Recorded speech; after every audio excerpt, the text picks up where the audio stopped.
అందరికీ నమస్కారం. నా పేరు భార్గవ్. ఇప్పుడు మనం చర్చించబోయే అంశం వెస్ట్ బెంగాల్ ముఖ్యమంత్రి మమతా బెనర్జీ గురించి. తృణమూల్ కాంగ్రెస్ అధినేత్రి, అదేవిధంగా భారత రాజకీయాల్లో ప్రాంతీయ పార్టీల్లో ప్రధానంగా తృణమూల్ కాంగ్రెస్ని చాలా బలంగా పైకి తీసుకొచ్చిన వ్యక్తి. అదేవిధంగా తనకంటూ భారత రాజకీయాల్లో ఒక పేరు లిఖించుకున్న వ్యక్తి. 30 సంవత్సరాల పాటు పైబడి ఉన్న లెఫ్ట్ పార్టీలని కాదని బెంగాల్ ప్రజల్ని తమ వైపు తిప్పుకున్నటువంటి దీశాలి, అందులో ఎటువంటి సందేహం లేదు. అయితే తాజాగా ఆమె తీసుకున్న నిర్ణయాలు మొత్తం బెంగాల్తో పాటు మొత్తం భారతదేశాన్ని మొత్తం ఉలికిపాటికి గురి చేస్తుంది. అంటే ఆమె చేసిన తప్పిదాలు ఏమనండి, లేదా తృణమూల్ కాంగ్రెస్లో నుండి కొంత అవినీతి రాజకీయ నాయకులు చేసిన నిర్ణయాలు కానివ్వండి, ఏదేమైనా కానీ మొత్తం తృణమూల్ కాంగ్రెస్ పార్టీ చేసినటువంటి పనులన్నీ కూడా ఈ భారతదేశాన్ని చాలా ఒక ఊపుతున్నాయి అన్నమాట. ఎందుకు అంటే వాస్తవానికి తృణమూల్ కాంగ్రెస్ చరిత్రను కనుక మనం తీసుకుంటే 1998లో తృణమూల్ కాంగ్రెస్ని ఆమె స్టార్ట్ చేయడం జరిగింది. ఇండియన్ నేషనల్ కాంగ్రెస్ నుంచి బయటకు వచ్చి, అంటే ఇప్పుడున్న Congress party, Indian national Congress అంటే కాంగ్రెస్ పార్టీ నుంచి బయటకు వచ్చి ఆమె స్వతంత్రంగా 1998లో తృణమూల్ కాంగ్రెస్ని స్టార్ట్ చేసింది. ప్రధానంగా సెక్యులర్ మోడ్తో. అంటే సెక్యులర్ మోడ్ అంటే తెలుసు కదా, అన్ని మతాలు కులాలు అన్నీ కూడా సమానంగా ఉంటాయని చెప్పి ఆవిడ ఆ తృణమూల్ కాంగ్రెస్ని స్టార్ట్ చేయడం జరిగింది. అయితే ఎక్కువగా ఈ తృణమూల్ కాంగ్రెస్ పార్టీ ఎవరి మీద ఫోకస్ చేస్తుందంటే ప్రో పూర్, అంటే పేదవారి మేము సహాయంగా ఉంటామని, మహిళల పట్ల ఆదరణ చూపిస్తామని చెప్పి తృణమూల్ కాంగ్రెస్ పార్టీ చెప్తూ ఉంటుంది. అంటే వాళ్ళ సైద్ధాంతిక లక్ష్యాల్లో ఒకటి పేదవారిని, 2 మహిళలు చిన్నపిల్లల మీద మేము ఫోకస్డ్గా పనిచేస్తాం, వాళ్ళ రక్షణకు కృషి చేస్తామని చెప్పి ఆ పార్టీ సిద్ధాంతాల్లో రాసుకున్నారు. సో 30 సంవత్సరాల పాటు సుదీర్ఘంగా వెస్ట్ బెంగాల్లో లెఫ్ట్ పరిపాలన ఉన్న పార్టీని, ఆ సిపిఎం పార్టీని ఒక్కసారిగా పక్కకు తోసి 2011లో ఆమె అధికారంలోకి వచ్చింది. ఆ తర్వాత 2016లో రెండోసారి ఎలక్ట్ అయ్యారు. మొన్న 2021లో కూడా మళ్ళీ మూడోసారి సీఎంగా బాధ్యతలు చేపట్టారు. అంటే 30 సంవత్సరాల పాటు సుదీర్ఘంగా ఒక రాష్ట్రంలో పాతుకుపోయిన పార్టీని కాదని ప్రజలు ఆమె వైపు తిప్పుకునే చేసినటువంటి ఆ పోరాట పటిమ. ఎందుకంటే 30 సంవత్సరాలు అందులో కమ్యూనిస్ట్ రూలింగ్లో ఉన్న, ఒకసారి కమ్యూనిస్ట్ రూలింగ్లోకి వచ్చిన తర్వాత వాళ్ళ చేతుల్లోంచి అధికారం తీసుకోవడం అంటే అంత ఆషామాషి విషయం కాదు. ఎందుకంటే వారు కూడా నిస్వార్థంగానే పనిచేస్తారు కాబట్టి పెద్దగా వారికి ఏమి అవినీతి మరకలు అంటవు.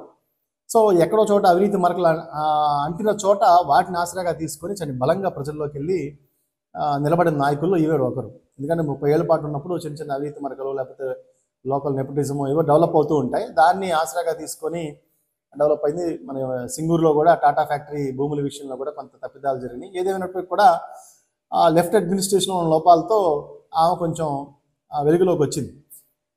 మనం ఆవిడ రాజకీయ పోరాట పట్టిమను చూస్తూ ఉంటే చాలా నిబద్ధతతో కృషి చేసిన వ్యక్తి.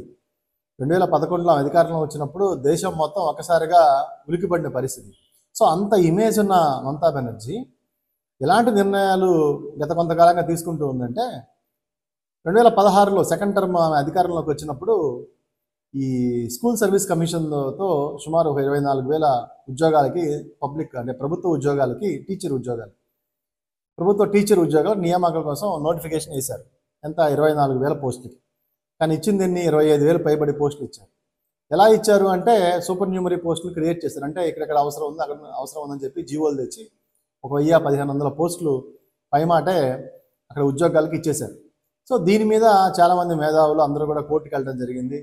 సో హైకోర్టు యాంటీగా తీర్పిచ్చింది. ఆమె సుప్రీంకోర్టుకి వెళ్ళడం జరిగింది. సుప్రీంకోర్టుగా లేటెస్ట్గా తీర్పిచ్చింది, తప్పు, మీరు నియామకాల్లో నెపోటిజం చేశారు, కావాలని మీరు కుట్రపూరితంగా కొన్ని ఉద్యోగాలని కొంతమందికి మీ వాళ్ళకి ఇచ్చుకున్నారు అని చెప్పి సుప్రీంకోర్టు తేల్చి చెప్పింది.